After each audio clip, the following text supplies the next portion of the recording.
Welcome into the REKAP Rush Hour for Tuesday, June 6th. I'm David Kaplan. It's brought to you by Chevy Drive, Chicago.com, your Chicagoland Chevy dealers. We have a lot of Bears news. Let's get right to it. On the field, Jalen Johnson, the Bears star cornerback, was back at OTAs today. Last week, he told Keyshawn, Jay, Will, and Max on ESPN 1000 in the morning that he would indeed return to OTAs this week in Lake Forest. Man of his word, he was on the field going through practice today. When you think about that Bears young defensive backfield, one of the best in the NFC, in my opinion.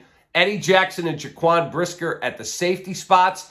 And then you have Jalen Johnson, Kyler Gordon, and the rookie out of Miami, Florida, Tyreek Stevenson. That is a really, really good group. Off the field, I spoke with Rosemont Mayor Brad Stevens today. If you think back to prior to the Cubs getting their renovations done at Wrigley Field, Brad Stevens offered them a large piece of land in Rosemont if the Cubs were ready to leave Wrigley. Of course, they got their deal done, and they still play at the corner of Clark and Addison.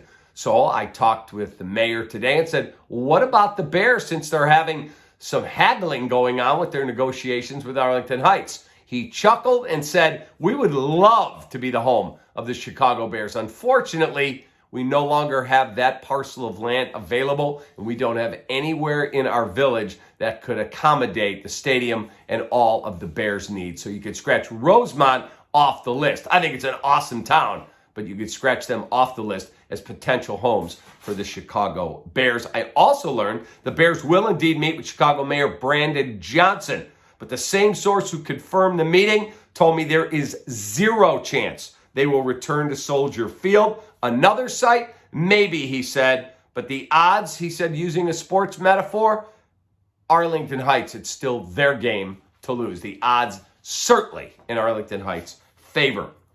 We have breaking news in Major League Baseball. Jacob deGrom, the $185 million signing of the Texas Rangers, and perhaps the best pitcher in all of baseball, done for a year.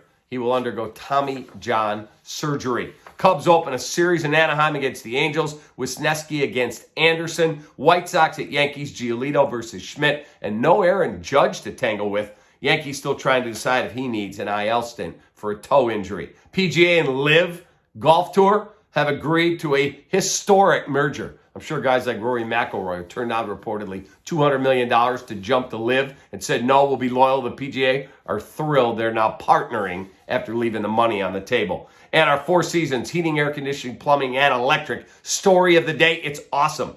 Damar Hamlin, whose heart stopped in an NFL game last season, returned to practice today at Buffalo Bills OTAs. That is spectacular news. Hope you had a really good day. We'll have recaps after the White Sox, Yankees, and the Cubs and Angels games tonight. Appreciate you subscribing. Please click that notification button so you never miss any of our recaps. Take that.